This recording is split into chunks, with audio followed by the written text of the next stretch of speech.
Selamat pagi, selamat datang dan selamat bergabung para hadirin sekalian. Sebelum kita memulai acara webinar yang berjudul ekshumasi ini, baiklah akan Bapak Dekan kita, Dekan Fakultas Kedokteran Universitas HKBP Nomensen, Dr. Leo Simanjuntak SPOG akan menyampaikan sepatah dua patah kata sebagai pembuka. Waktu dan tempat kita persilahkan. Baik, terima kasih Dr. Desi. Pertama-tama kita mengucapkan puji syukur kehadirat Tuhan Yang Maha Kuasa. Kita masih bisa diberi kesempatan, diberi kesehatan sampai hari ini. Sebagaimana kita adalah dalam perguruan tinggi itu adalah Tridharma, maka kita tidak henti-hentinya akan terus mengasah pengabdian kita dalam bidang Tridharma. Fakultas Kedokteran kali ini mengambil peran. Memang topik ini sengaja kami pilih, ya, sengaja walaupun memang itu didasari oleh kasus yang terjadi belakangan ini di negara kita, ya. Jadi kami berdiskusi dengan Dr. Okto, saya kira ini menjadi topik yang menarik, ya, walaupun memang dalam aplikasi kehidupan sehari-hari mungkin nanti tidak begitu sering, tetapi ini sangat menentukan, ya.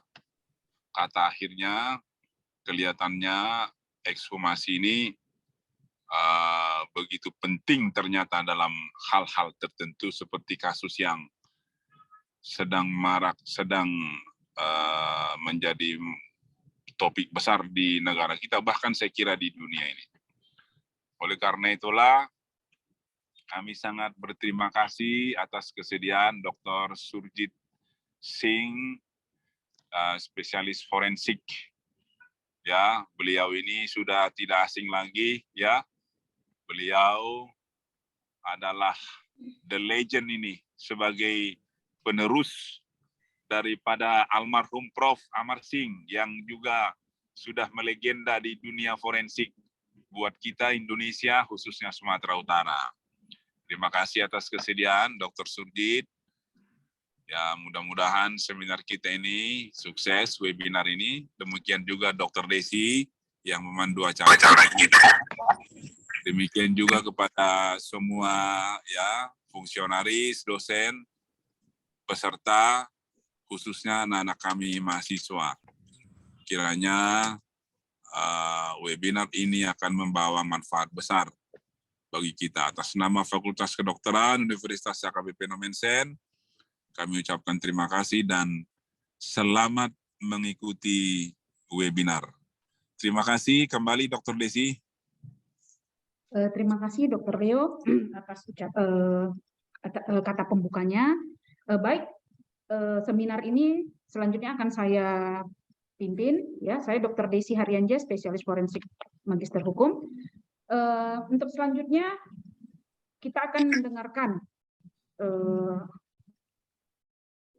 materi yang berjudul ekshumasi yang akan dibawakan oleh Kepala Departemen Forensik dan Mediko-Legal, Ilmu Kedokteran Forensik dan Mediko-Legal, Fakultas Kedokteran Universitas HKBP Nomensen, Dr. Surjit Singh, spesialis forensik konsultan DFM. Ya, jadi Dr. Surjit Singh ini adalah guru saya juga, ya kan, guru besar juga, guru juga di Nomensen, kemudian juga dokter forensik di beberapa rumah sakit dan sudah legend di Kota Medan.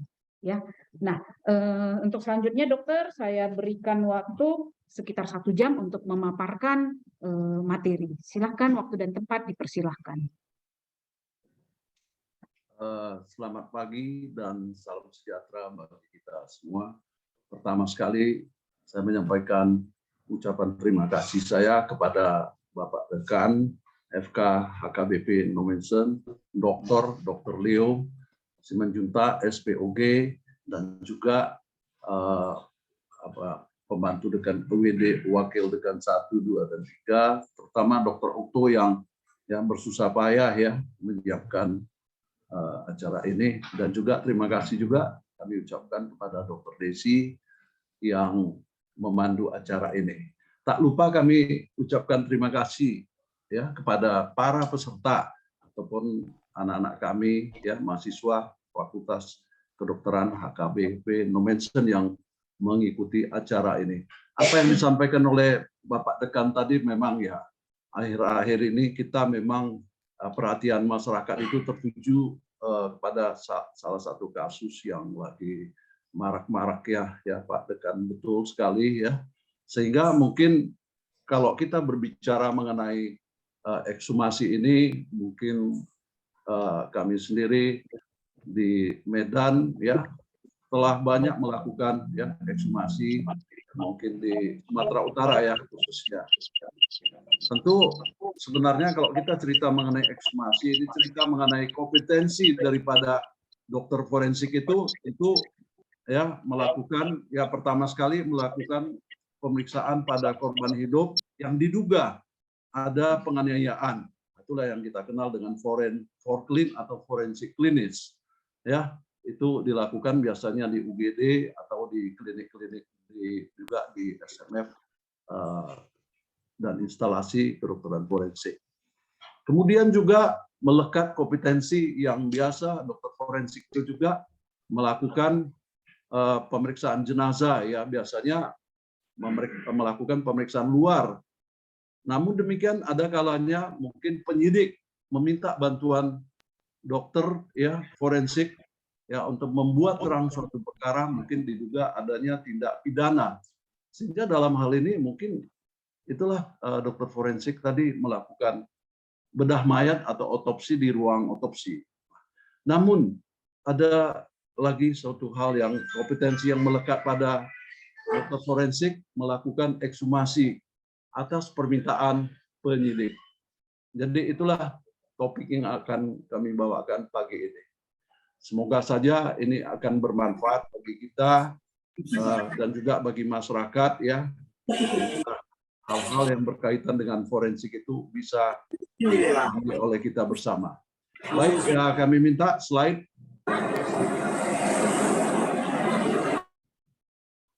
Ya, baik, slide. Tentu ini tadi yang telah kami sampaikan, mungkin kadang-kadang ada suatu kematian yang diduga adanya tindak pidana, sehingga itu dilaporkan ya setelah beberapa saat, sehingga penyidik akan meminta bantuan dokter forensik untuk membuat terang suatu perkara.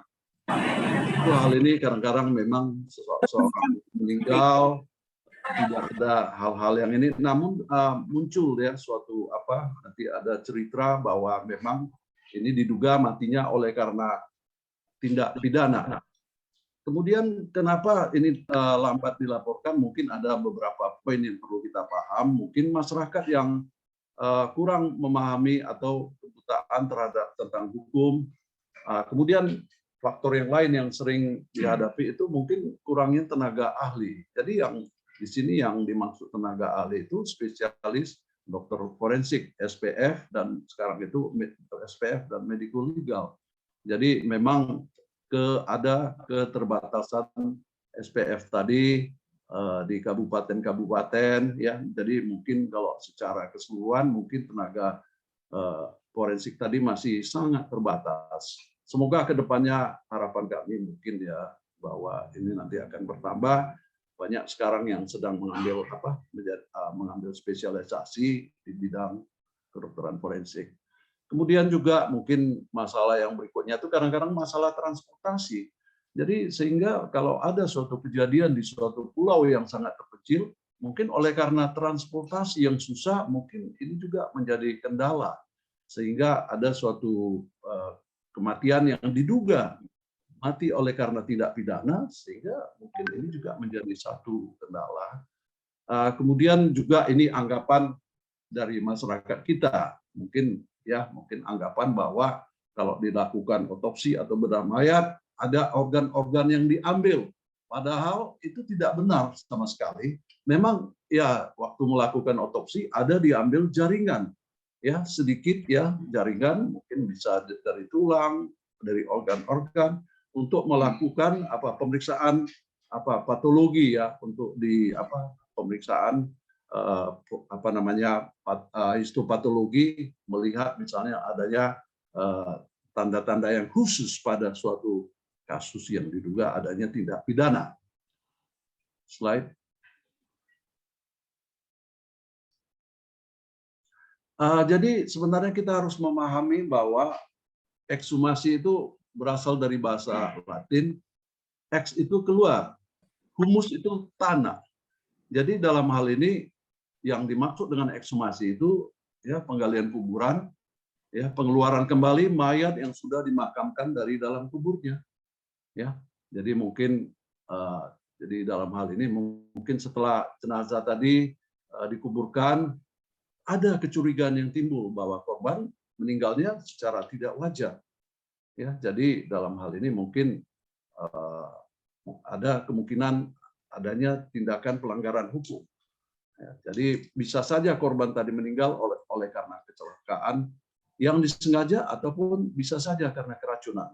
Nah, inilah kadang-kadang misalnya ada seorang korban ya diracun, ya diberikan racun, kemudian meninggal, dikuburkan, kemudian setelah beberapa waktu itu mungkin timbul hal-hal yang misalnya ada yang misalnya ada penyidik menemukan satu misalnya alat bukti bahwa itu korban tadi diberi racun, sehingga penyidik tadi akan meminta bantuan dokter forensik untuk dilakukan ekshumasi, sehingga untuk mengetahui apakah memang benar si korban tadi itu meninggal oleh karena keracunan. Slide. Nah, kemudian kalau kita lihat pada kasus pada penggalian mayat itu ada dua hal yang perlu kita perhatikan, bisa karena kriminal atau sipil ya. Kalau misalnya tindakan murni kriminal itu misalnya adanya suatu pembunuhan. Ya, kemudian bisa juga tadi yang seperti yang kami sebutkan kecurigaan adanya keracunan atau adanya abortus provocatus criminalis atau pengguguran kandungan yang dilakukan tentu melanggar hukum ya.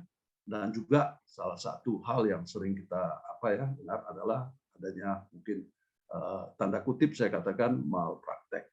Kemudian yang sipil tentu penggalian kuburan juga dilakukan sebagai tuntutan asuransi. Misalnya ada seorang korban yang meninggal, asuransinya cukup besar, sehingga mungkin dari pihak asuransi itu ingin mengetahui apakah memang korban yang meninggal itu yang sesuai dengan yang ada namanya di dalam polisi itu tadi, sehingga mungkin ini juga memerlukan suatu tindakan ekshumasi.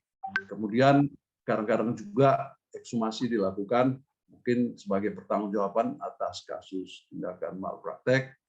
Kemudian yang penting juga bahwa itu juga kadang-kadang kita diminta untuk melakukan ekshumasi dalam hal mungkin ada semacam sengketa mengenai warisan, sehingga kita kadang-kadang penyidik ingin mengetahui apakah yang meninggal itu memang si korban ya yang memberikan, yang mau memberikan warisannya terhadap anak-anaknya. Jadi yang ini kadang-kadang hal juga ya, kadang-kadang kita diminta untuk melakukan ekshumasi. Jadi dalam hal ini tentu yang seperti yang kami sebutkan dari awal tadi untuk menentukan identitas ya daripada korban yang meninggal tadi. Baik, slide. Nah, kemudian mengenai tujuan penggalian kuburan ini, apa sih tujuannya? Tentu dalam hal ini kita itu bekerja atas permintaan penyidik. Ya, jadi nanti kami akan bahas juga berkaitan dengan hukum ya, sesuai dengan KUHP, Kitab Undang-Undang Hukum Acara Pidana. Siapa yang dimaksud dengan penyidik? Siapa yang melakukan penyidikan itu memang sudah diatur di dalam pasal 6 KUHP, di mana penyidik ya ayat 1-nya itu adalah anggota Kepolisian Negara Republik Indonesia. Kedua, ayat 2-nya itu boleh pegawai negeri sipil yang diberi wewenang oleh undang-undang. Tapi pada umumnya yang kami hadapi selama ini adalah penyidik sesuai dengan KUHP pasal 6 tadi, ya, anggota Polri. Kemudian kita lihat di sini sebab kematian, mungkin yang penting, mungkin ada hal yang berbeda di sini. Penyebab kematian di surat kematiannya itu tidak sesuai dengan misalnya ada hal-hal yang mencurigakan, seperti diduga korban yang meninggal itu diracun ataupun misalnya mati tergantung, ya. Mungkin pada itu juga, ya, diperlukan suatu tindakan ekshumasi.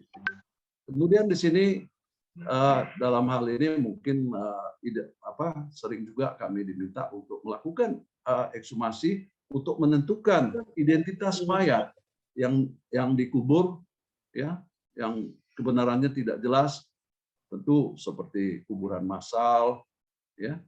Dan kemudian poin berikutnya itu misalnya pada kasus untuk mendapatkan ganti rugi dari pihak tadi yang telah kami utarakan di awal tadi. Slide. Kemudian apa sih sebenarnya yang menjadi dasar pertimbangan ekshumasi? Nah, ini tadi yang seperti kami sebutkan, adanya kecurigaan atas kematian korban. Ya, kematiannya tidak wajar, ya, artinya unnatural death, bukan natural, ya, unexpected, itu tadi, ya, bukan kematian yang tidak wajar. Kemudian untuk identifikasi lanjutan karena keluarga korban terlambat memperoleh informasi. Tentu kadang-kadang keluarga korban tidak paham, ya, waktu korbannya itu misalnya meninggal dikuburkan, baru tadi setelah adanya keluarga korban kasakusuk mendapat info bahwa ada tindakan kriminal terhadap si korban tadi. Kemudian kadang-kadang juga ada, ya, sering kita bahwa pelaku daripada tindak pidana tadi tertangkap, dan kemudian tentu untuk identifikasi si korban atau mau menentukan penyebab kematiannya diperlukan suatu tindakan ekshumasi. Sehingga di sini mungkin si pelaku tadi setelah melakukan pembunuhan, ya, membunuh korbannya itu menguburkan, ya, di suatu tempat yang terisolasi.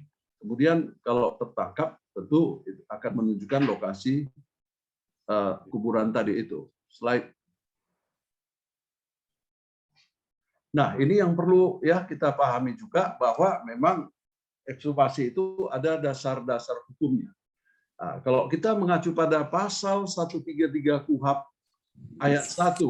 Nah, di sini yang dimaksud dengan intinya di sini wewenang penyidik untuk meminta bantuan dokter, ya, maksudnya dokter umum, dokter ahli kedokteran kehakiman atau spesialis forensik, ahli lainnya, ya, dalam menangani korban yang jenazah atau korban luka atau korban keracunan. Nah, memang sudah diatur di dalam pasal 133 KUHP ayat 1.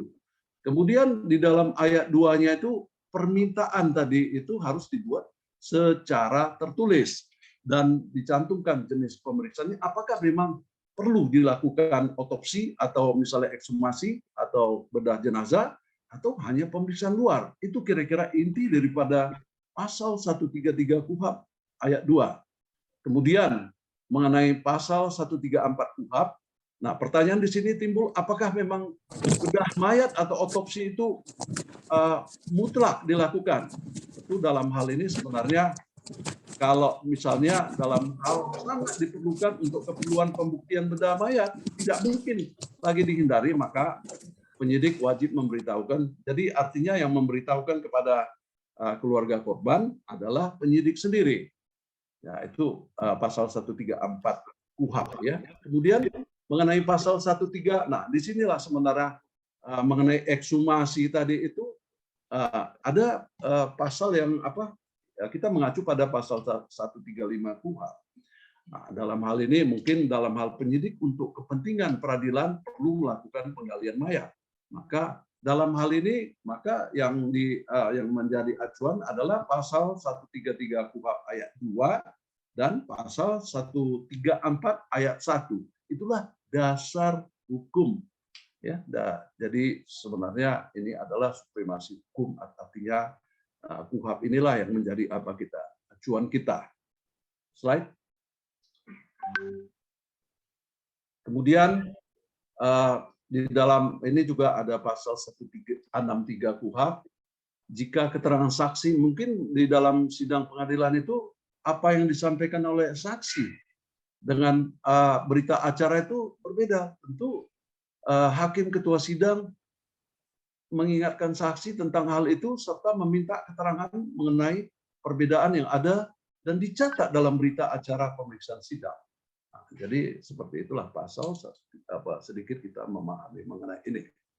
Kemudian pasal 180 KUHP di dalam ayat 2, dalam hal timbul keberatan yang beralasan dari terdakwa atau penasihat hukum terhadap hasil keterangan ahli sebagaimana dimaksud dalam ayat 1 tadi, maka hakim tadi memerintahkan agar hal itu dilakukan penelitian ulang, ya, mencari bukti-bukti atau novum yang baru, ya.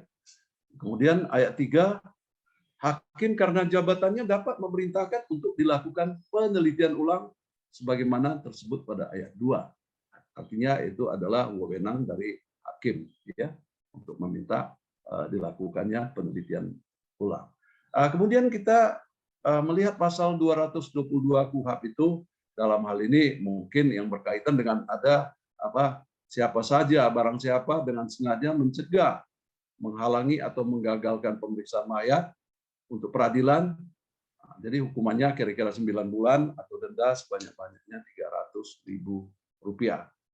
Sebenarnya mohon maaf di sini sedikit ya ada salah cetak, bukan KUHP tapi KUHP, Kitab Undang-Undang Hukum Pidana, bukan KUHP nih, mohon maaf ya. Jadi pasal 222 KUHP.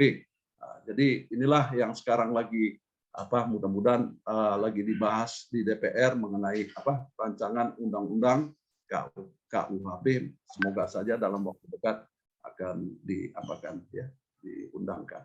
Baik, slide. Kemudian bagaimana sih sebenarnya mengenai pelaksanaan penggalian kuburan? Tentu pertama sekali harus ada persiapan penggalian kuburan tadi.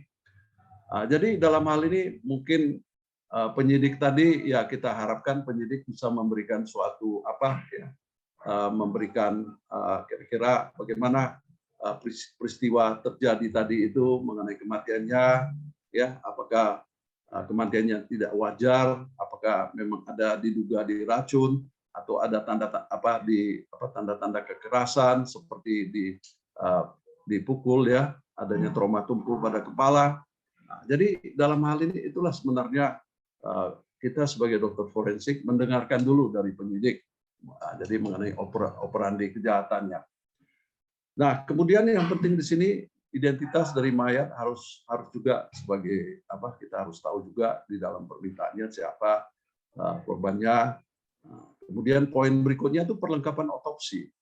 Ya, tentu dalam hal ini kita sebagai tim itu mempersiapkan otopsi set atau otopsi kit, ya, untuk dibawa ke misalnya ke TKP. Nah, pertanyaan yang timbul sekarang, waktu yang baik, kapan sebaiknya dilakukan ekshumasi? Pagi hari atau siang hari dengan cuaca yang baik? Nah, inilah sebenarnya kadang-kadang menjadi kendala juga, ya.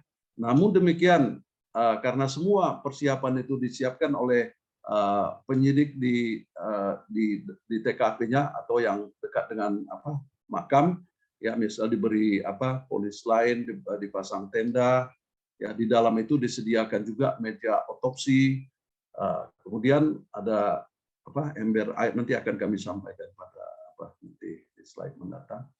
Kemudian di sini kehadiran slide, balik lagi tadi slide-nya, slide. Kemudian kehadiran petugas itu tentu di sana itu diharapkan ada penyidiknya, kemudian pemuka masyarakat, ada dokter, kemudian keluarga dari korban, penggali kubur, dan sering juga ya pendeta ataupun kalau sesuai dengan agama Islam, ustadz yang hadir di situ ya. Kemudian yang penting juga keamanan, sebaiknya dipasang polis lain ya. Jadi agar tidak mengganggu pada saat penggalian kuburan itu. Slide. Nah, kemudian yang tahu percis mengenai kuburan tadi itu adalah petugas pemakaman. Ya. Jadi kemudian juga petugas yang membuat batu nisan atau membuat kuburan. Kemudian penggali mayat ini biasanya ada beberapa orang ya. Kemudian kita lihat misalnya di foto ini, kami waktu itu melakukan ekshumasi, tentu mendapat arahan daripada penyidik, biasanya seperti itu ya prosesnya. Misalnya dari Kapolsek memberikan arahan, ya, kemudian dari keluarga korban juga, ya, kemudian adanya tadi ustadz atau pendeta yang menyampaikan ya doa ya.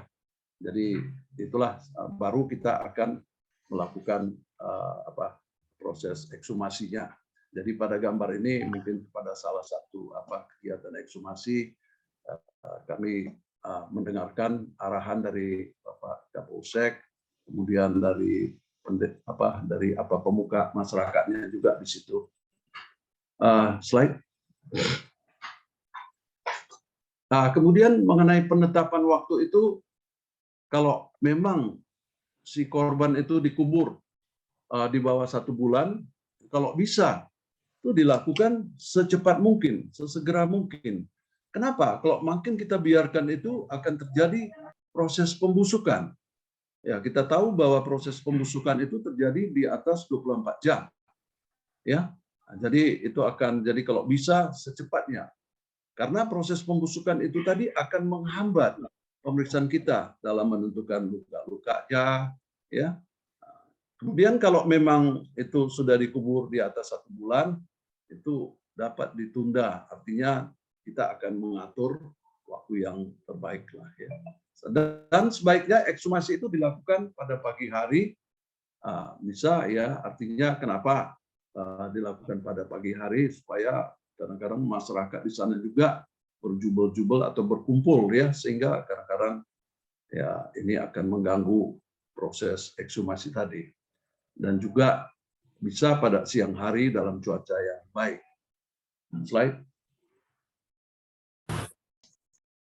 Nah, persiapan apa sih sebenarnya perlengkapan otopsi? Tentu kita memerlukan ember, ya, ember air biasanya disediakan di di lokasi. Kemudian stoples bersih, alkohol 95%, ya 2 liter atau lebih, formalin 10% sebanyak 1 liter. Tentu ini kenapa kita mengambil ini alat preservatif ya, untuk misalnya memeriksa jaringan nanti. Ya, ada jaringan yang kita ambil, tentu dia diberikan preservatif seperti alkohol ataupun formalin. Kemudian kantong plastik atau sampel tanah, sabun, ya, kapas, kain kasa, dan sebagainya. Slide. Kemudian persiapan di lokasi itu tentu ya apa yang diperlukan, wadah dan perlengkapan pengangkat mayat, meja pemeriksaannya, air, tenda, lengkap dengan dinding penutup. Jadi artinya biasanya dibuatlah di situ suatu lokasinya itu ditutup dengan tenda, sehingga yang boleh masuk di situ hanya dokter forensik beserta tim, kalau perlu penyidik ya yang masuk ke dalam lokasi ekshumasi tadi itu. Tentu di situ ada persiapan penggali kubur ya, setelah misalnya, atau kalau misalnya yang meninggal itu beragama Kristen ya, itu biasanya jenazahnya itu di dalam peti, petinya diangkat setelah proses misalnya kata sambutan dari Kapolsek, dokter forensik kalau perlu diminta ya, misalnya juga dari pendeta ataupun ustadz kalau dia beragama Islam ya, seperti itu.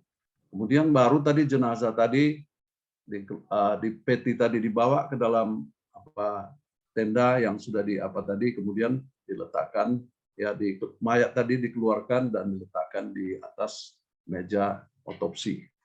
Slide. Nah, kemudian bagaimana sebenarnya step-stepnya itu setelah tadi peti dibuka, jenazah tadi dikeluarkan, kemudian diletakkan di atas meja pemeriksaan atau yang kita sebut dengan autopsy table. Slide.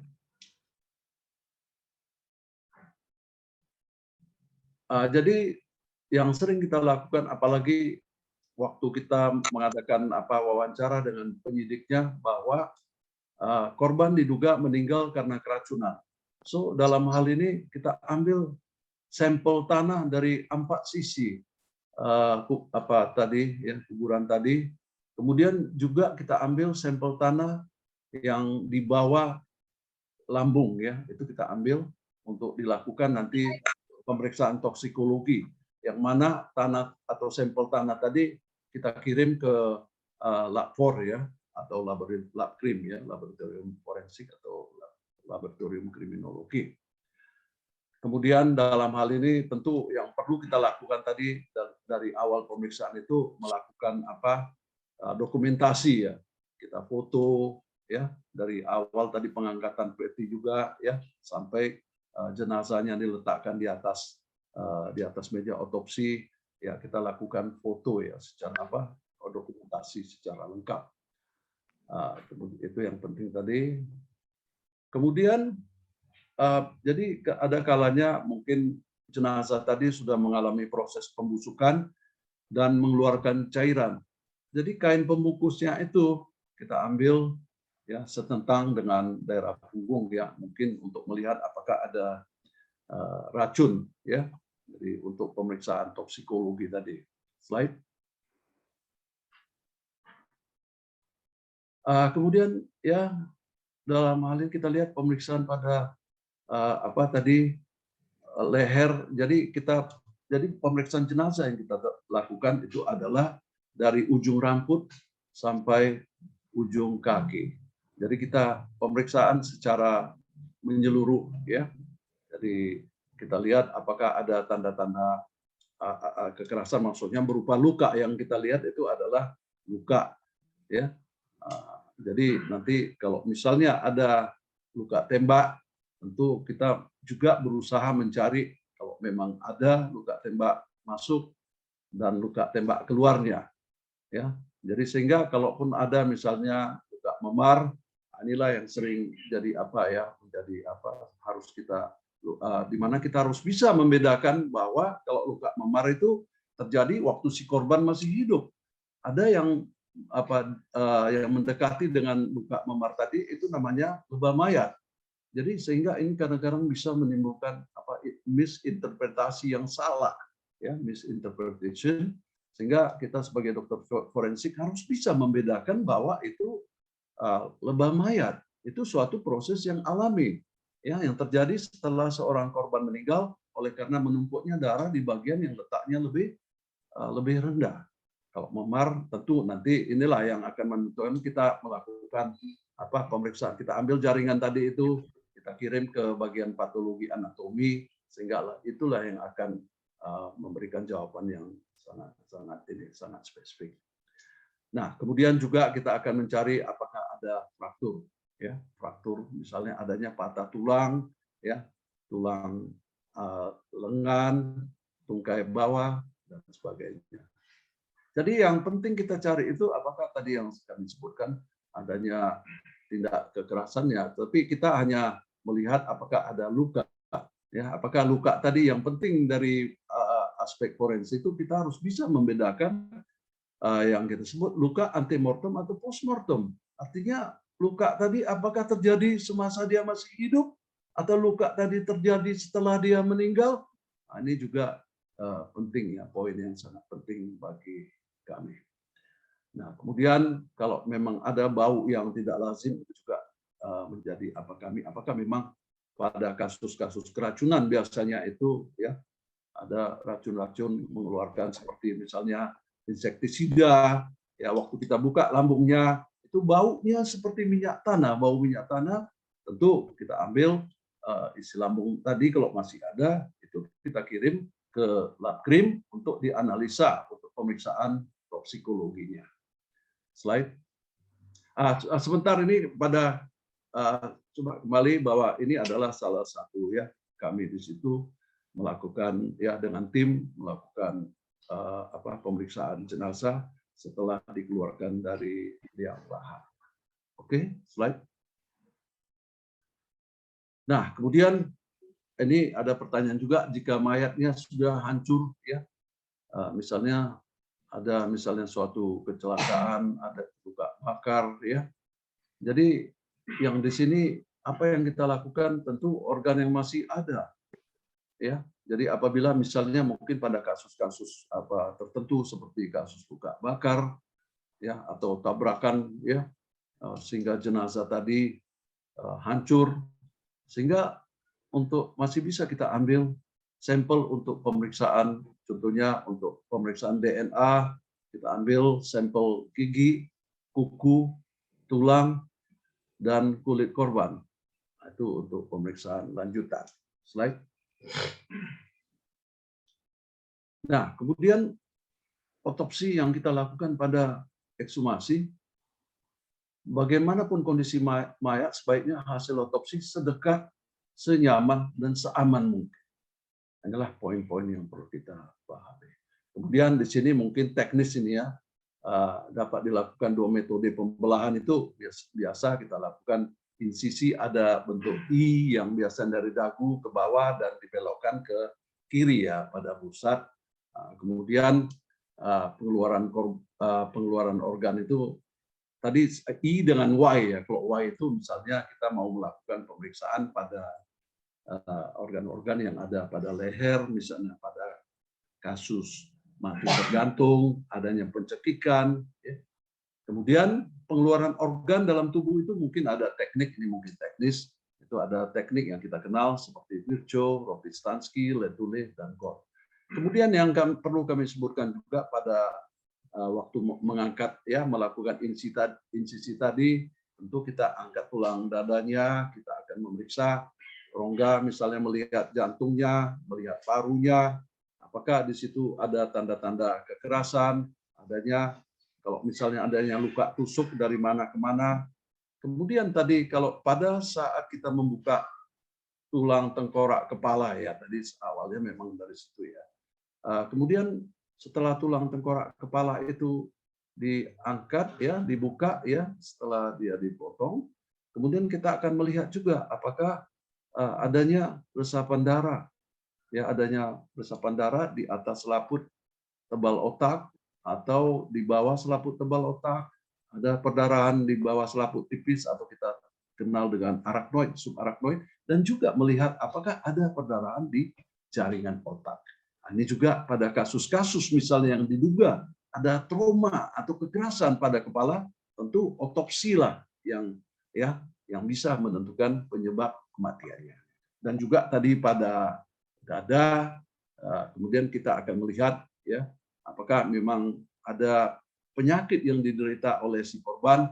Itu yang kita lakukan pada pemeriksaan jantungnya, kita lihat ya dan kita timbang, kita buka melihat apakah ada penyakit seperti penyakit jantung koroner ya, dan biasanya untuk memastikan pemeriksaan makros kami tadi perlu kami sampaikan luka-luka yang kami periksa itu dengan pencahayaan, yaitu makros ya. Kemudian tentu untuk memastikan hasil itu tadi akan dikirim ke bagian patologi anatomi atau kita kenal dengan PA. Oke, slide. Nah, di sini kami waktu itu melakukan ekshumasi ya di suatu tempat, mungkin di sini tim forensik dengan penyidik ya, dengan keluarga. Inilah ya ada beberapa foto ya. Kami sudah melanglang buana di Sumatera Utara ini, sudah sering ke Padang Sidimpuan, Mandailing Madinah atau Mandailing Natal, ke Samosir, sampai ke Langkat ya. Jadi sudah sering sekali ya. Inilah ya mungkin foto-foto yang dapat kami tampilkan. Slide. Ingat, sebelum mayat dikubur kembali, terlebih dahulu pastikan apakah bahan-bahan yang diperlukan sudah cukup untuk menghindari penggalian ulang. Jadi artinya dalam hal ini, dalam melakukan pemeriksaan tadi, kita melakukan itu seteliti mungkin, melihat luka.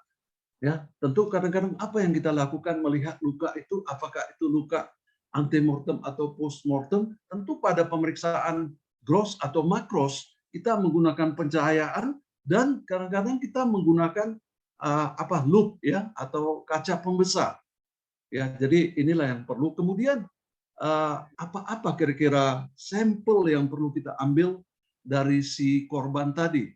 Apakah kalau masih ada isi lambungnya, itu kita ambil untuk pemeriksaan toksikologi. Kemudian jaringan-jaringan tadi, ya, misalnya ada misalnya yang kita duga adanya terjadi misalnya adanya kekerasan, tapi yang kita dapati ada luka, ya luka terbuka, ya akibat benda tajam, ya atau bisa juga memar. Jadi sehingga dalam hal ini ya diambillah jaringan-jaringan tadi untuk memastikan apakah luka tadi itu antemortem atau postmortem. Itu yang akan menjawab itu adalah bagian patologi anatomi. Nah, itulah hal-hal yang perlu diperhatikan. Baik, saya kira itu tadi presentasi dari kami. Nah, jadi di sini mungkin inilah ya waktu itu kami memberikan pengarahan kepada tim forensik ya yang mau melakukan ekshumasi di salah satu lokasi, kemudian ya memberikan pengarahan dan akhirnya selesai tugas kami sebagai tim forensik dan kemudian apa yang pemeriksaan yang kami lakukan itu dituangkan di dalam visum et repertum, ya di dalam ver apa yang kami temukan. Kemudian kadang-kadang kita harus menunggu juga hasil dari patologi anatomi, hasil dari lab krim. Tentu inilah kadang-kadang memakan waktu, sehingga semua tadi itu akan dirangkum di dalam visum et repertum tadi. Tentu apa yang diharapkan adalah bisa setelah melakukan otopsi atau ekshumasi, dalam visum itu bisa ada kalanya bisa menentukan penyebab kematian.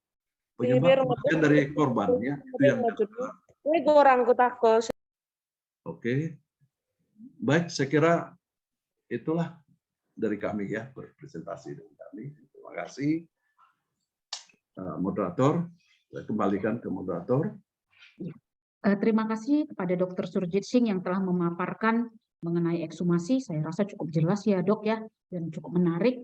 Baik, para peserta sekalian, apabila ada pertanyaan, boleh disebutkan atau diketikkan di kolom chat atau boleh langsung. Ya, silahkan, ini kita sesi pertanyaan dan jawaban, question and answer ya. Oke, boleh dituliskan di kolom chat atau boleh bicara langsung, silahkan, waktu dan tempat dipersilahkan. Oke, baik dokter, mungkin sebelumnya saya akan bertanya ya dok sedikit ya dok, karena kan ini kan sedang ada kasus kayak apa yang sedang ini ya dok ya, sedang marak di Indonesia gitu ya. Nah untuk kasus-kasus seperti itu sebenarnya untuk ekshumasi sendiri dok, berapa sih batas waktu bisa dilakukan pemeriksaan ekshumasi ini dok? Artinya sejak dia dikuburkan sampai berapa lama sih dok bisa didapatkan hasilnya yang akurat gitu ya dok ya? Jadi mengenai hasil dari apa maksudnya visum ya? Maksudnya untuk berapa lama hasil? Tentu ini bergantung juga. Jadi biasanya kalau kami sebagai dokter forensik mungkin dalam beberapa hari kami dapat menyelesaikan apa yang telah kami periksa ya, artinya apa hasil dari ekshumasi tadi. Namun kadang-kadang kita kan terkendala dengan ini ya, dengan apa namanya pemeriksaan patologi anatomi, pemeriksaan lab krim, itu kadang-kadang agak ini mungkin ya bergantung lah ya, bisa kadang-kadang 2 minggu sampai 3 minggu, kadang-kadang bisa juga memakan waktu 4 sampai 8 minggu ya. Ya, jadi artinya ini sebenarnya relatif ya. Ya, kalau saya katakan bahwa kalau misalnya hasil PA-nya, hasil lab krimnya kami dapatkan, mungkin bisa secepatnya. Mungkin ada tadi juga pertanyaan dari Dr. Desi, kalau misalnya berapa lama seorang korban misalnya sudah dikuburkan. Jadi di Indonesia, di negara Commonwealth itu nggak ada batas waktu ya. Artinya kalau si korban sudah dikuburkan 10 tahun, 15 tahun masih bisa diekshumasi, masih bisa digali kuburannya. Namun pada negara-negara ya misalnya di Perancis sendiri itu batas waktunya itu 10 tahun. Ya, mungkin ada lagi di Scotland itu 20 tahun. Jadi itu tadi ya batas waktu dilakukannya ekshumasi. Oke, terima kasih. Oke, terima kasih dokter. Berarti batas waktunya itu 20 tahun ya dok ya, mulai Itu kubur. ya, tapi di Indonesia nggak ada ya. Di Indonesia nggak ada batas waktunya. Sama seperti di India, di India juga ya itu nggak ada batas waktunya. Cuma ada negara-negara tertentu, misalnya di Jerman, ya di Scotland itu ya dibatasi waktunya. Ya 10 tahun kayaknya di Jerman dan 20 tahun di Skotlandia. Oke. Terima kasih dokter. Baik para peserta, kalau ada yang mau bertanya, silahkan diberi kesempatan. Izin bertanya, Dr. Surjit, Dr. Desi. Ya, baik. Silakan Dr. Okto. Terima kasih, Dr. Desi. Yang mau saya tanyakan, Dr. Surjit, dalam kasus ekshumasi itu sebenarnya titik mulanya harus dari penyidik atau bisa dari pihak lain.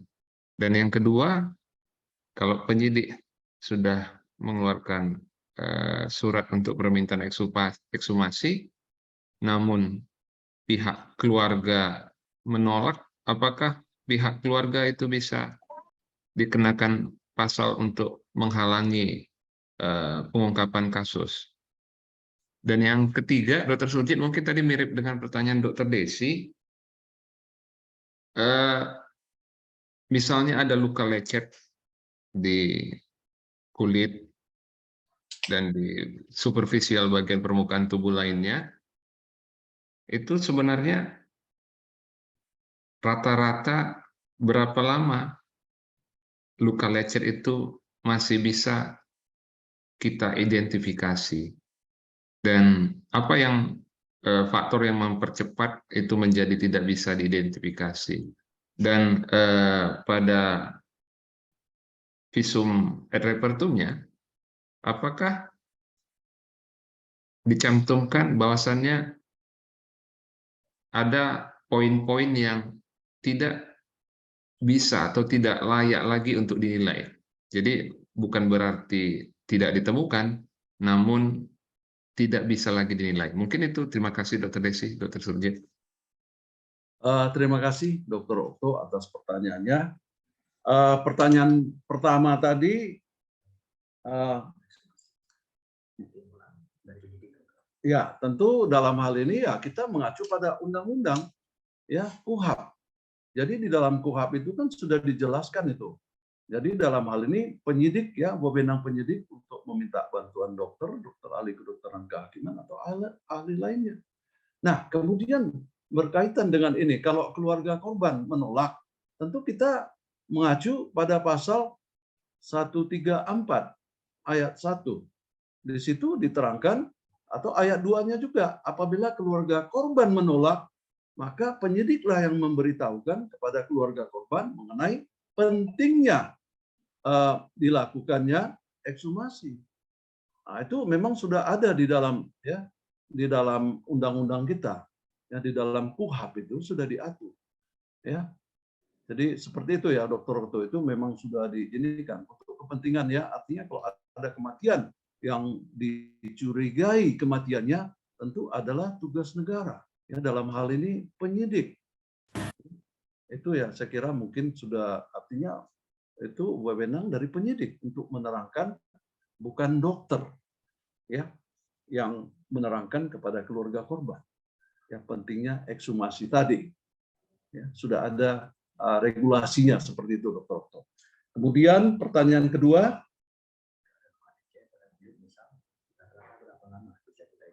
ya, jadi mengenai luka lecet tadi ya, Artinya ada dua hal yang harus kita bedakan, Dr. Okto. Mungkin luka lecet pada orang hidup dan luka lecet pada jenazah.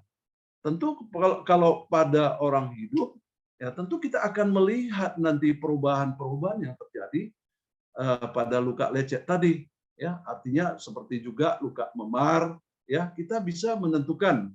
Artinya kalau warnanya seperti apa merah ke ini ya. Jadi perubahan-perubahan itu bisa kita lihat. Kita bisa menentukan lamanya luka memar ataupun luka lecet. Ya, perubahan yang terjadi, perubahan warna. Atau misalnya kalau dia sudah menyembuh, nah itu misalnya bisa kita tentukan kurun waktunya itu tadi. Namun kalau pada jenazah kita mau melihat luka lecet tadi, mungkin ini agak sulit, Dr. Okto, karena tadi karena proses pembusukan itu akan menghalangi, ya, artinya mungkin tekstur dari luka lecet itu udah nggak kelihatan lagi, itu sudah akan berubah, sehingga kita nggak bisa, agak sulit menentukan lamanya luka lecet tadi pada jenazah yang sudah dikuburkan. Seperti itu, Dokter. Berapa lama? Ya, sudah masuk proses pembusukan, berarti agak sulit kita menilai. Ya, artinya agak sulit lah kita menilai, ya, kalau memang terjadi proses pembusukan, ya. Gitu. Terima kasih, Dok.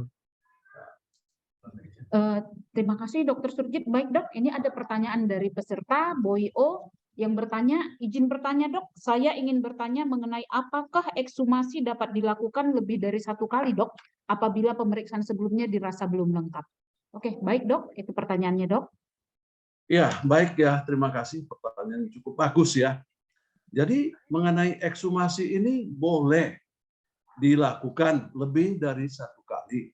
Itulah yang kita kenal dengan second opinion. Ya, tadi sudah dilakukan pemeriksaan otopsi pada jenazah, kemudian mau dilakukan ekshumasi, kemudian boleh 3 kali. Ya, misalnya ada ahli yang lain, itu namanya third opinion. Ya, kalau kami misalnya kalau kita melihat mungkin ya ada kasus yang dulu ya dikenal dengan apa, kasus Marsina. Mungkin kalau saya nggak salah itu ada beberapa kali itu ya, lebih dari 2 kali ya, mungkin 4 kali dilakukan ekshumasi ya dan pemeriksaan forensiknya. So itu artinya mungkin ya kalau memang untuk kepentingan peradilan tadi ya mungkin bisa saja ya artinya lebih dari 1 kali. Oke, terima kasih, Dokter. Untuk mendapatkan second opinion bisa third opinion. Ya, oke, terima kasih, Dr. Desi. Baik, Dokter Surjit, ini ada pertanyaan lagi, Dok, dari Dokter Sylvia Sarah. Selamat pagi, Dokter Surjit. Izin bertanya, Dok, untuk dokter sendiri, apa kasus ekshumasi yang paling menarik yang pernah dokter tangani dan apa alasannya? Mungkin misalnya contoh kasusnya yang belum terpecahkan gitu atau yang mempunyai pesan mendalam di balik kasus tersebut. Terima kasih, Dokter Sylvia Sarah, atas pertanyaannya. Ya, cukup menarik ya. Mungkin perlu kami sampaikan waktu itu ya lagi hebohnya itu kasusnya Dukun AS. Dukun AS Ahmad Suraji ya, waktu itu ada 42 korban ya yang dibantai oleh Dukun AS dan jenazahnya itu dikuburkan di Sungai Semayang, di mana kami waktu itu mendapatkan 5 kasus ya, 5 kasus yang kami periksa. Kemudian kasus saya itu seorang wanita yang ya di bawah umur ya, mungkin saya kira 11 tahun, saya masih ingat, sehingga akhirnya terungkaplah ya si pelaku tadi Ahmad Suraji, dan kami waktu itu dipanggil juga sebagai saksi ahli di sidang pengadilan di Lubuk Pakam waktu itu ya. Jadi memang pertama dalam hal ini kami lakukan identifikasi, kemudian kedua menentukan cause of death. Jadi itulah yang sangat-sangat menarik ya, Dokter Sylvia ya, kasus yang pernah kami tangani ya mengenai Dukun AS tadi.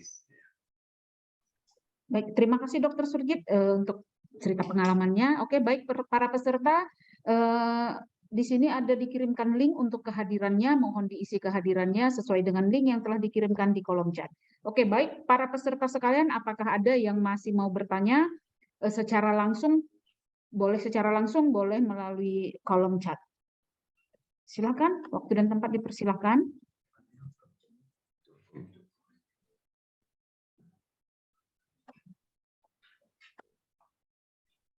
Udah tadi kan.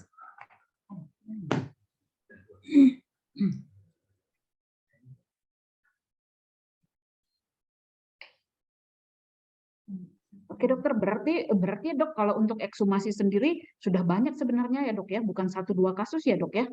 Sudah cukup banyak ya. Jadi ingin saya sampaikan juga pengalaman kami ini ya. Waktu itu ada salah satu kasus ya, seorang korban tertembak oleh OTK, kemudian dikuburkan di Tanah Karo. Setelah 3 tahun, ya kami diminta untuk melakukan ekshumasi.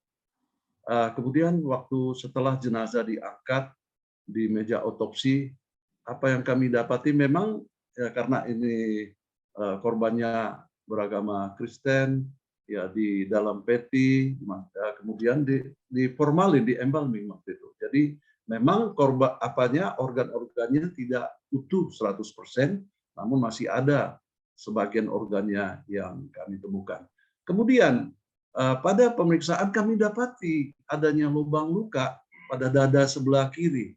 Namun bisa dibayangkan setelah 3 tahun ya, kemudian apa yang kami cari itu adalah proyektil. Ya, kami usahakan melakukan eksplorasi ya. Kemudian memang jelas ada pathway-nya, alur daripada proyektil. Namun setelah kami lakukan otopsi kira-kira hampir 2 jam, kami tidak menemukan apa-apa. Namun akhirnya saya teknisi saya suruh coba dulu dilakukan insisi di bokong ya, bagian kanan, kiri kanan. Kemudian kami sangat sangat gembira menemukan proyektil ya, kepingan logam pada otot bokong sebelah kanan. Nah, dalam hal ini inilah tadi ya, artinya kadang-kadang kesulitan yang kami hadapi, tapi dalam hal ini mungkin setelah kami dapati proyektil itu dan kami kirimlah itu proyektil ke bagian lab krim. Ya, di situ ada namanya bagian balistik untuk dianalisa. Ya, jadi mereka bisa menentukan apa kalibernya, kaliber senjatanya, ya, senjata yang digunakan. Artinya inilah kadang-kadang itu juga terkesan bagi saya sehingga kami dapat menyelesaikan ya kasus tersebut dengan adanya proyektil tadi itu. Mungkin itu Dr. Desi, mungkin pengalaman kami yang agak menarik juga ya, yang masih saya ingat gitu. Baik Dr. Surjit, ini ada lagi pertanyaan dok dari Eko Rinaldi Situmorang. Izin bertanya dokter, untuk mayat yang dapat diekshumasi sendiri, apakah ada pembeda tingkat kesulitannya berdasarkan usia kematian? Maksudnya apakah berbeda kalau misalnya anak-anak, remaja atau orang tua? Tentu pertama sekali kita harus tahu juga kira-kira meninggalnya karena apa. Misalnya pada orang tua, kalau memang dia ada kekerasan, ada trauma di kepala, tentu kita akan bisa melihat apa misalnya adanya pecahnya tulang tengkorak kepala, atau setelah tulang kepalanya kita buka, ya masih bisa kita dapatkan resapan darah. Tentu dalam hal ini ya kalau memang remaja remaja muda, kita masih bisa mendapatkan hal-hal yang misalnya, makanya saya bilang tadi kita harus tahu juga ya, artinya menanyakan penyidik tadi itu kira-kira diduga meninggalnya karena apa. Tentu kesulitan mungkin pada anak ya, jadi kalaupun memang tadi yang saya sebut itu apa kesulitan yang sering ya kami hadapi sebagai dokter forensik adalah terjadinya proses pembusukan, sehingga ini akan ya menjadi problem tersendiri ya, karena melihat luka-lukanya yang sudah berubah ya oleh karena proses pembusukan tadi ya. Jadi artinya kami akan melakukan sesuai dengan arahan dari penyidik di mana kira-kira tadi kekerasan tadi terjadi. Kalaupun misalnya adanya jeratan pada leher, ya si korban diduga dijerat, tentu kami akan usahakan untuk mencari kalaupun masih ada jejas daripada jeratan, ya kemudian itu akan sangat membantu pada kami. Jadi kesulitan itu tadi mungkin oleh karena ini ya tadi proses pembusukan lanjut ya, itu yang paling utama. Baik dokter, terima kasih dok. Ini ada pertanyaan lagi dok. Untuk kasus dugaan diracun atau keracunan dok, apakah berapa lama dok sesudah dikuburkan bisa dilakukan pemeriksaan dok untuk kasus-kasus yang diduga diracun? Ya sebenarnya tadi yang kami sebutkan tentu racun yang masih ada di dalam tubuh korban, terutama kalau masih ada. Ya, salah satu contohnya pernah korban yang kami otopsi juga di Tanah Karo, itu racunnya masih ada di dalam lambung. Tentu kita ambil tanah di bawah, ya di bawah itu tadi ya. Artinya kalau memang si korban tadi jenazahnya dibungkus dengan kain tadi itu. Ya artinya memang jadi kasus dalam hal ini racun itu masih akan tetap ada di dalam tubuh selama waktu yang cukup lama. Ya, jadi yang penting mungkin bisa juga kadang pada kasus keracunan arsen itu kita ambil sampel rambutnya, mungkin itu bisa dianalisis ya, dianalisa di laboratorium, di lab ya forensik ya, laboratorium forensik seperti itu. Ya. Oke, terima kasih dokter. Ada pertanyaan lagi nih dok. Apakah selama dokter pernah melakukan ekshumasi, adakah pernah terjadi pengawetan jenazah, dok? Terjadi pengawetan? Iya. Pengawetan jenazah secara alami. Mungkin maksudnya di sini saya rasa itu ya dok ya, adiposere. Adiposere, iya dok. Oh iya. Nah jadi sebenarnya ini juga ya istilah dalam forensik terjadi yang kita kenal dengan ada suatu istilah yang kita sebut adiposere atau pelilinan ya. Jadi ya lilin mayat ya mungkin karena keadaan di tempat dikuburkan itu agak basah, lembab. Jadi bisa kita temukan adiposere ya. Kemudian kebalikannya kalau memang jenazah tadi dikuburkan di suatu tempat yang cukup panas, ekstrim, misalnya di gurun pasir, itu akan terjadi mumifikasi. Ya kami juga pernah ya, artinya pengalaman kami pernah kami lihat jenazah yang kita temukan proses adiposere. Artinya di sini sebenarnya apa adiposere itu proses perubahan lemak jenuh menjadi lemak tidak jenuh, saturated menjadi unsaturated fatty acid. Itulah sebenarnya yang dimaksud dengan adiposere. Terima kasih. Terima kasih dokter. Baik para peserta sekalian, sekali lagi kami ingatkan, tolong untuk mengisi daftar hadir sesuai dengan link yang sudah dikirimkan di kolom chatnya. Oke, para peserta, apakah masih ada lagi yang dipertanyakan? Apakah masih ada pertanyaan lagi yang akan disampaikan secara langsung atau melalui kolom chat? Boleh. Masih ada waktu ya, beberapa menit lagi, silahkan. Baik dok, kalau untuk kasus yang sedang viral ya dok ya, mungkin ini yang menarik dari ini ya. Apakah ada dok komentar atau pendapat dokter mengenai kasus yang sedang viral ini dok, untuk hasil autopsi kedua atau ekshumasinya dokter? Ya, sebenarnya kan kami hanya mendengar dari medsos lah ya. Mungkin apa yang dilakukan oleh tim yang kedua itu yang terbaik lah ya, apa yang mereka dapati tentu sesuai dengan definisi dari apravisum, apa yang dilihat dan ditemukan. Tentu mereka sudah bekerja secara profesional, independen, ya, artinya dan tidak terpengaruh oleh apapun. Jadi saya kira itu sudah sangat baik dan juga ya mungkin apa yang kami baca juga di medsos hampir lebih kurang sama dengan hasil yang dilakukan pemeriksaan oleh tim yang pertama. Ya, tentu saja kita harapkan yang terbaik lah ya. Mungkin itu baik, aja dokter. dok. Oke dok, ini masih ada lagi pertanyaan dok, sedikit dok dari Florence. Selamat pagi dokter, izin bertanya karena dokter tadi menyinggung tentang luka tembak, apakah dapat ditentukan jarak dari sumber tembakan? Karena pada hasil otopsi kedua Brigadir J ini, dokter tidak menjelaskan jaraknya. Apakah itu pengaruh dari pembusukan tersebut? Kemudian pertanyaan kedua, berapa persentase akurasi dari hasil otopsi mayat yang sudah membusuk, baik yang diformalin atau tidak? Oke dok, itu pertanyaannya dokter. Jadi baik, terima kasih atas pertanyaan yang cukup bagus ya. Jadi yang dalam hal menentukan jarak dari luka tembak itu kita harus paham bahwa jarak itu kita harus paham ada luka tembak tempel, ada luka tembak sangat dekat, dekat, dan jauh. Tentu yang harus kita pahami waktu senjata ditembakkan itu tentu yang keluar itu adalah projektil, kemudian ada seperti apa yang kita kenal dengan asap, ya, kemudian ada mesiu yang tidak terbakar.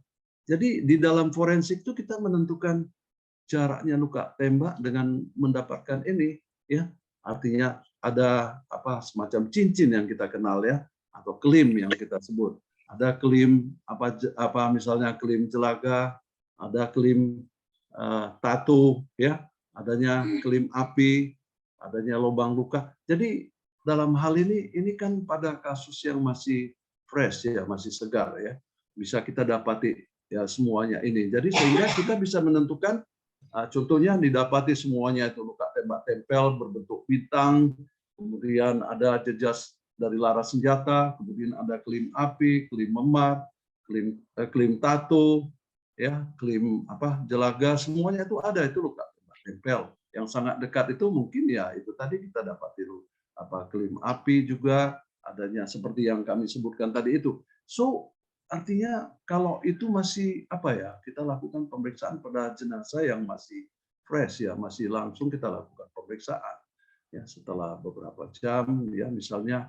Namun kalau misalnya si korban sudah dikuburkan, tentu kita harus pahami juga bahwa proses pembusukan itu terjadi di atas 24 jam. Jadi proses pembusukan tadi itu akan menghalangi ya, artinya itu akan sulit bagi kita untuk menentukan melihat apakah masih ada tadi klim-klim yang kita dapati pada si korban. Jadi ini menjadi kendala tersendiri ya. Proses pembusukan akan dapat menghalangi ya. Saya kira itu ya mungkin ya. Artinya kita kalau jenazah sudah dikubur akan terjadi proses pembusukan ya. Ya. Oh, kalau mengenai presentasi ya mungkin kami sendiri belum ada penelitian ya berapa persen ya. Artinya cuma yang kami tahu bahwa kalau jenazah yang sudah diformalin ya itu akan menghambat proses pembusukan. Itu aja yang Tapi mungkin ya kedepannya mungkin kami harapkan mungkin berapa persennya itu sampai sekarang belum ada penelitian seperti itu di Indonesia kayaknya. Terima kasih. Iya, baik dokter. Sekali lagi kami ingatkan kepada para peserta untuk mengisi daftar hadir supaya bisa mendapatkan sertifikat yang dikirim melalui email. Baik dok, ini ada pertanyaan lagi dok untuk kasus yang sedang viral juga dok, mungkin ya sangat tertarik sekali mungkin dok ya. Untuk kasus yang sedang viral ini dok, apakah bisa dibedakan bahwa memang luka yang didapatkan si korban itu sebelum dia meninggal atau sesudah meninggal, dok? Misalnya udah meninggal ditembak lagi, mungkin gitu maksudnya ya dok ya? Ya, jadi yang perlu kita lihat di sini, jadi sebenarnya yang kami sebutkan tadi di dalam presentasi sebelumnya tadi itu bahwa membedakan luka antemortem dengan postmortem. Bagaimana? Jadi pada luka semasa hidupnya akan dijumpai adanya resapan darah. Jadi kalau seseorang itu sesudah meninggal ditembak contohnya itu tidak akan didapati atau yang kita sebut yang kita kenal dengan tanda-tanda intrafetal atau adanya resapan darah. So untuk memastikan itu sebenarnya sebaiknya jaringan itu diambil tadi ya di sekitar luka tembak tadi itu diambil untuk dilakukan pemeriksaan PA atau patologi anatomi. Ya, jadi orang PA lah yang bisa menentukan apakah itu antemortem atau postmortem, tapi secara kasat mata dengan pencahayaan kita juga bisa ya artinya melihat tadi resapan darah yang ada itu ya bisa kita masukkan ke dalam luka yang antemortem, arti semasa hidupnya. Kalau dia sudah meninggal ditembak itu tidak akan ada reaksi vital atau tidak ada dijumpai resapan darah. Seperti itu ya, Dr. Desi. Oke, terima kasih dokter untuk jawaban-jawabannya. Oke, Dokter Okto, apakah akan kita tutup nih, Dokter Okto, karena sudah tidak ada lagi pertanyaan? Boleh, Dokter Desi. Cukup Oke. menarik topiknya.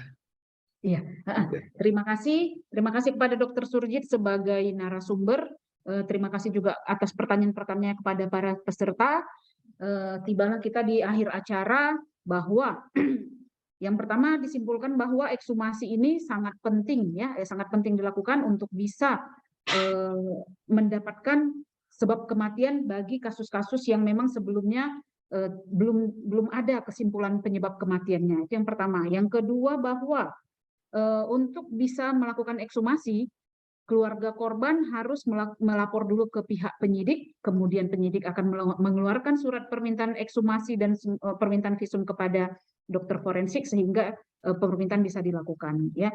Nah, untuk hasil sendiri itu tadi untuk luka-luka seperti luka lecet, luka tembak ya pada korban-korban itu untuk kasus-kasus ekshumasi apabila ekshumasi dilakukan secepatnya itu akan bisa didapatkan, kemudian bisa juga didapatkan perbedaan antara luka yang didapatkan korban sebelum meninggal dan yang sesudah meninggal. Ya, jadi itu kesimpulannya. Baik para peserta sekalian, terima kasih kepada Dr. Surjit Singh, spesialis forensik konsultan DFM yang sudah menjadi narasumber. Luar biasa dokter paparannya ya sehingga sangat dimengerti.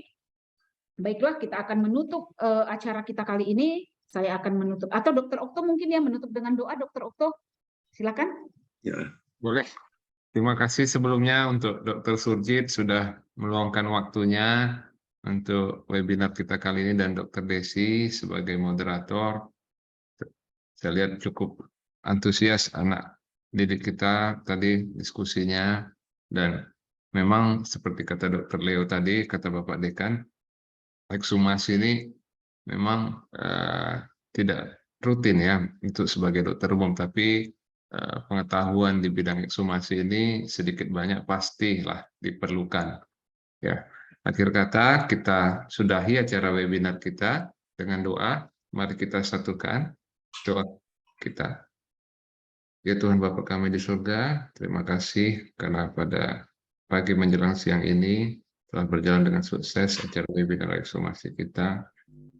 Ya Tuhan, kami ucapkan terima kasih atas berkat dan anugerah-Mu, karena walaupun dengan media webinar ini, kami tetap dapat berkumpul.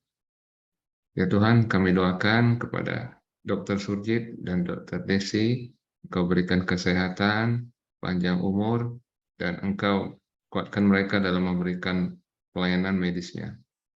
Ya Tuhan, apapun aktivitas kami selesai acara ini, tak melindungi kami, sehingga kami nanti akan kembali pulang bersama keluarga kami. Dalam nama Yesus Kristus, kami berdoa dan ucap syukur. Amin.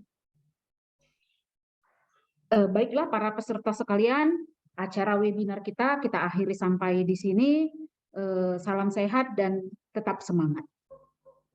Terima kasih semuanya, Dr. Surjit. Terima kasih. Sudah bisa minum susu lagi ya dok ya? Oh ya, ini Pak Dekan mana susu lembu nih ya, biar tambah semangat. Dokter Okto biar tambah semangat kita ya. Ya tahu aja Pak Dekan, tadi saya memang belum minum susu tadi. Oh betul Pak Dekan, nanti kita sediakan, ya kan? Biar kopi susu ya Pak WD ya. Ya, terima kasih Dokter Surjit, Dokter Desi, adik-adik semuanya. Ya, terima kasih Dokter Surjit. Terima kasih Dokter Desi, Dokter Okto, Pak Dekan dan semua peserta.